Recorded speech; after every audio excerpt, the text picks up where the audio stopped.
بسم الله الرحمن الرحيم الحمد لله رب العالمين والصلاة والسلام على خير المرسلين محمد النبي الأمي وعلى آله وصحبه أجمعين. سبحانك لا علم لنا إلا ما علمتنا إنك أنت العليم الحكيم. رب اشرح لي صدري ويسر لي أمري واحلل عقدة من لساني يفقهوا قولي.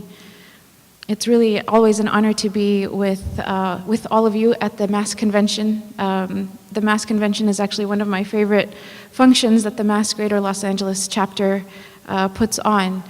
And before I start, something that I learned in Mass that has stayed with me, and it's a very, subhanAllah, very beautiful lesson, is that our teachers would teach us that before you start anything, just take a few moments to renew the intention.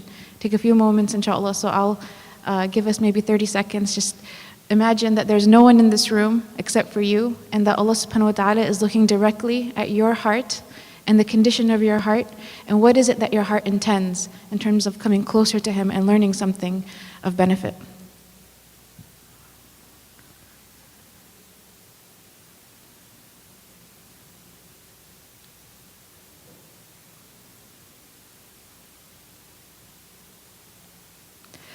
So the question that we are asked in this session, subhanAllah, is a very interesting question. It's why are we tested?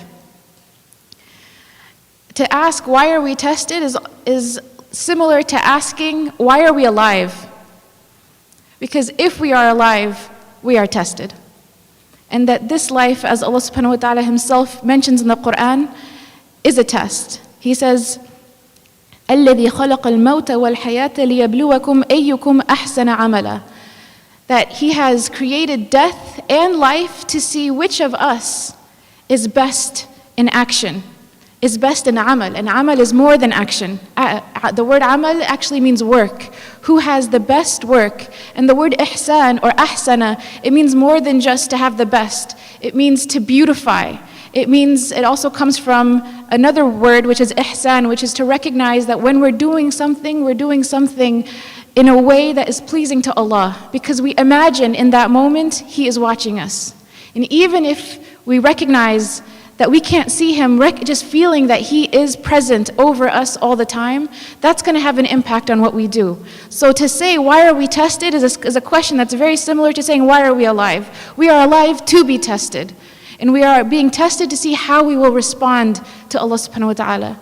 And our tests are not just things that are bad. Allah subhanahu wa ta'ala, when He talks about tests in the Quran, He's not just referring to the negative things. Allah subhanahu wa ta'ala says, وَلَنَبْلُوكُمْ بِالشَّرِّ وَالْخَيْرِ فِتْنَةً. And we will test you in the good and the bad fitna. I see you waving. We will test you in the good and the bad fitna.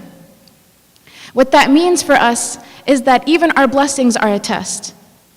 The good things are a test and the negative things are a test. So what are some lessons that we can take? We're going to take a Quranic perspective to test itself. And when you find the word ibtila, or the root of the word ibtila in the Quran, you find some beautiful gems about the mercy of being tested from Allah subhanahu wa ta'ala.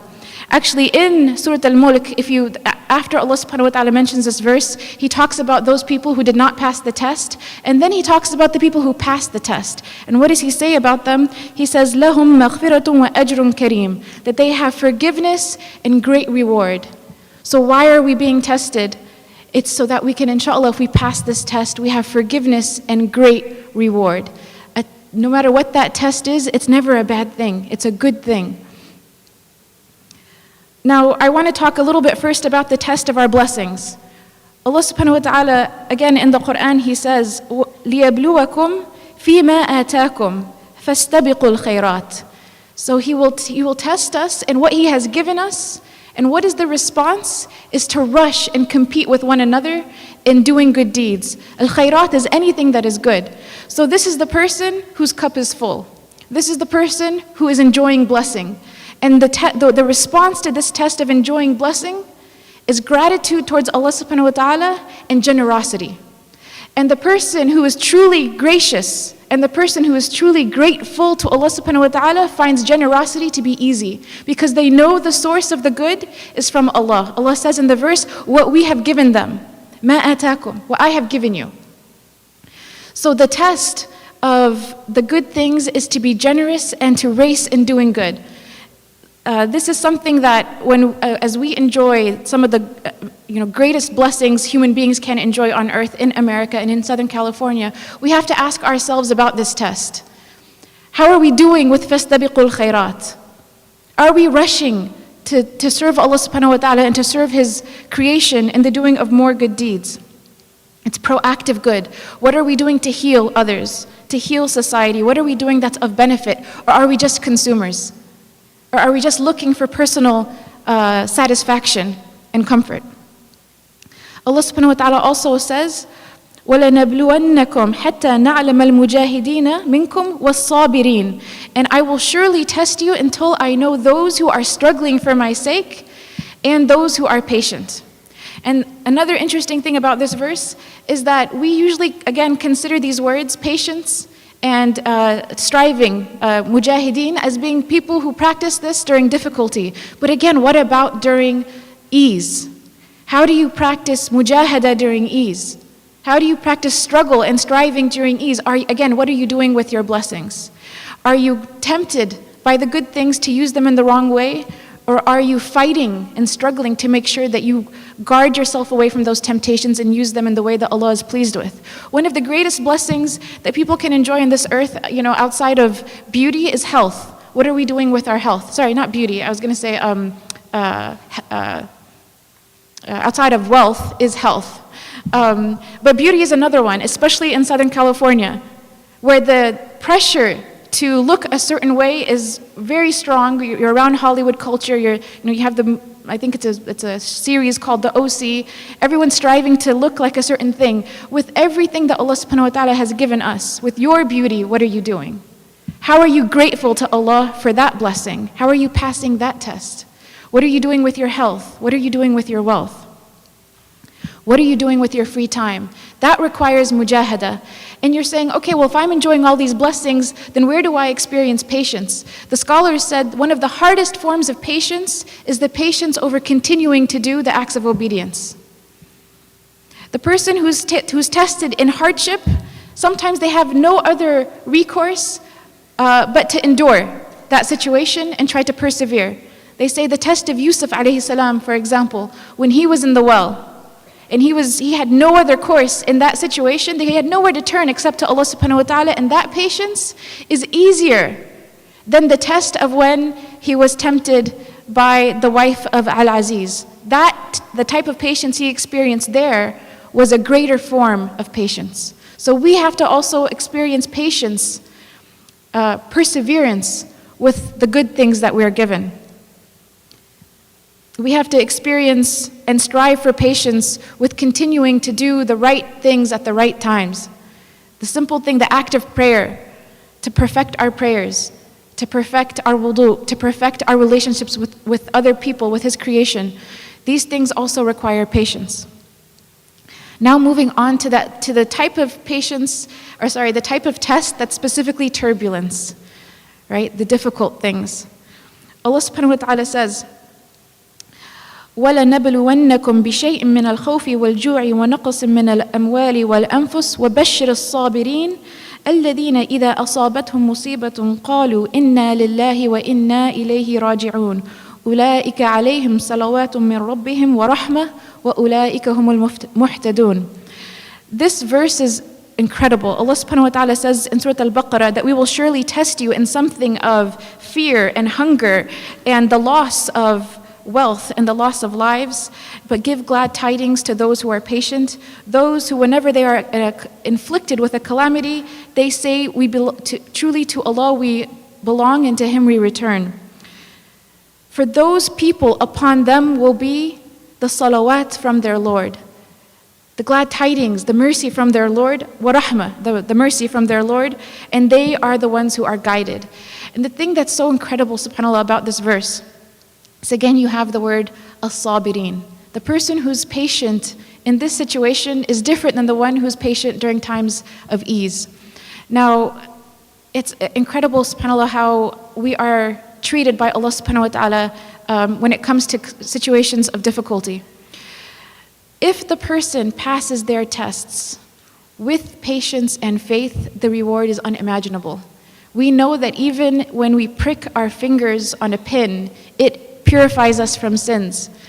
We know that Allah subhanahu wa ta'ala, when it comes to good deeds, He usually gives numbers about things. You know, this action is worth 10 good deeds. This action in the month of Ramadan is 70 times that. This action is worth 700. But you know what He says about patience in the Quran? Allah subhanahu wa ta'ala says it's rewarded without measure. And what that means is that only Allah can truly, ash-shakur, He can truly appreciate what a person endured for His sake. And when Allah subhanahu wa ta'ala rewards a person and sees that patience from them that's done for His sake, it is greater than the calamity that person has experienced. Let me give you an example. Allah subhanahu wa ta'ala says in the Quran that He is with the sabirin, right? So a person who is inflicted with calamity and they hold on to their faith, they experience in this life something scholars refer to as ma'iyya with Allah, to be with Allah.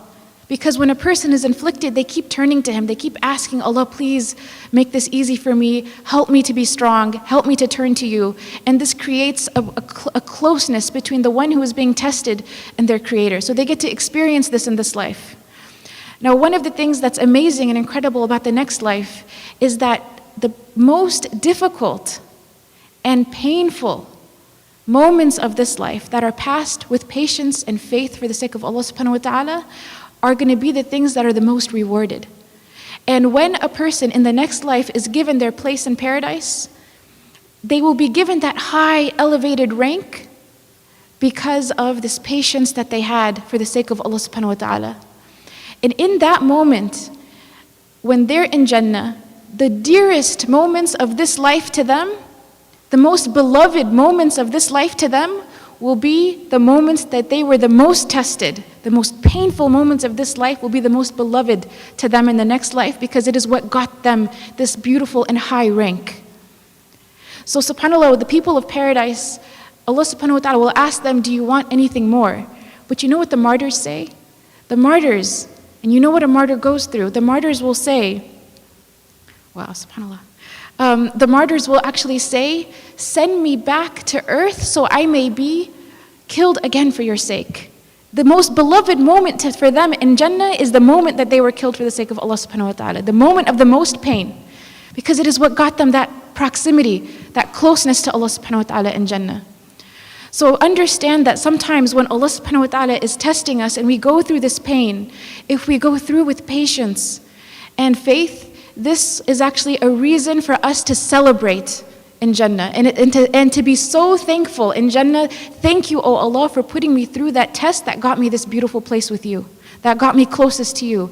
And none of us on this earth, when we look at people who are being tested, none of us would ever begrudge such a person that place with Allah subhanahu wa ta'ala. When I look at what's going on in Syria, when I look at even the sicknesses that people die from at a young age, when I look at all sorts of tests, I pray that Allah subhanahu wa ta'ala gives these people such strong iman and patience so they can have a beautiful space with their Creator in the next life. And that He allows us to do the same. Now I was given a 5-minute warning, and I have like literally 2/3 of the speech left. So I think I want to focus on one hadith of the Prophet Muhammad sallallahu alaihi wasallam, and this is a hadith that gives us a recipe for how to endure our tests with patience.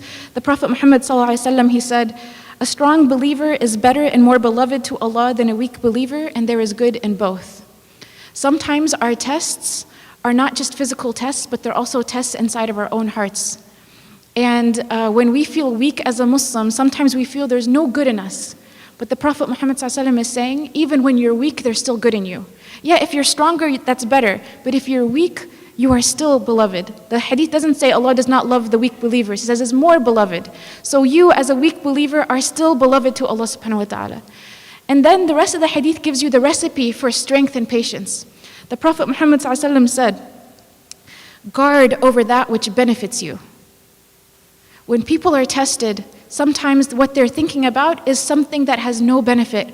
They say things like, they focus on what everyone else is doing wrong, and they don't focus on their own choices. What can I do to improve my situation? So guard over that which benefits you. Spend your time in what is full of benefit, and this will give you strength. There's a saying the scholars say that that faith, al-iman yazid wa yanqus bil-a'mal, that your faith will actually increase and decrease based on deeds. When you just the action, the doing of good deeds, even if you feel that there's no khushu', there is symbolic value in just doing the good deeds and spending your time in doing what is good. So guard over that which is beneficial to you. The second part, seek help from Allah subhanahu wa ta'ala. So a lot of times we turn to everyone else but Allah. At the very beginning, turn to Him. Know that it's not the medicine that cured you, but Allah who allowed the medicine to work that cured you. Two people can take the same medicine, and one person will be healed and the other person will not. The one who makes it work is Allah, so we seek the help from Him. And the third part, and do not lose heart. In Arabic, وَلَا تَعْجَزْ. When we rely on Allah subhanahu wa ta'ala, sometimes we pray to Him as if He's not going to answer us. And this is the wrong way to pray.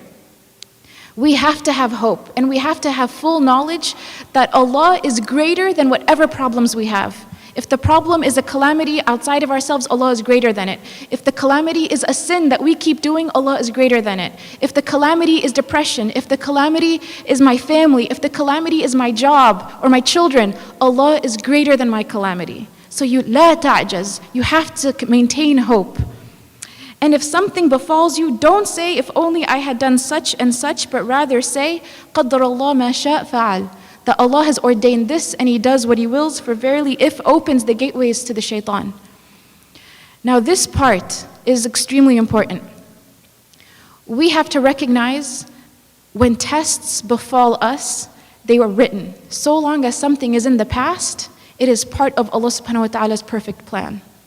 And whenever we say if, we are actually questioning Allah. We don't necessarily think that we're doing that at the time. And a lot of times subhanAllah, when people feel stuck in their iman or stuck in their patience even, it's because the subconscious thought is something like if only. And the if only is saying, oh Allah, what you wrote was wrong. And that's why it's very dangerous to say if. Whenever you find yourself saying it openly, if you're thinking it, if it's subconscious, root it out. Find out what is that if only statement that's making this test so hard. Embrace the fact that Allah has written a particular test for all of us, particular tests for all of us, and they're part of His perfect plan. Now how do we respond then if it's something that's really bad, right? I'll give you an example, a very clear example. All of us know that what's going on in Syria is horrendous in terms of the killing of the innocent people there. All of us know this is a calamity and it's horrendous. But I do not ask Allah ever, oh Allah, why did you do this to those people? I do not ask Allah ever, if only this wouldn't have happened. I don't ask that. I don't say it. I am not supposed to disapprove of the qadr of Allah. Once it's in the past, it's part of history. It's been ordained. I'm supposed to disagree with what is evil. And there's a big difference between disagreement and disapproval. So I have to focus on what is of benefit. I need to guard over that which is beneficial, which is, oh Allah, this is our test. As a community, as an ummah, this is our test. How will I respond to it? Will I donate? Will I advocate? Will I participate? That's what I'm focusing on. I'm not asking Allah if. I'm accepting His plan after it has already happened. But I am doing what I'm supposed to do in response to the thing that I should be disagreeing with, which is anything that is evil of that nature. So again, there's a big difference between disagreeing with what is wrong, which is what we need to do, and disapproving with the actual qadr of Allah, which we can never do. And when we root out the if only statement, we root out the weakness. And what we have is strength based on guarding over that which is beneficial, doing what we're supposed to do, responding in the best way, turning to Allah with hope. I say this, and whatever is beneficial is from Allah subhanahu wa ta'ala, and whatever is wrong and mistaken is from myself and the shaitan. Jazakumullah khair.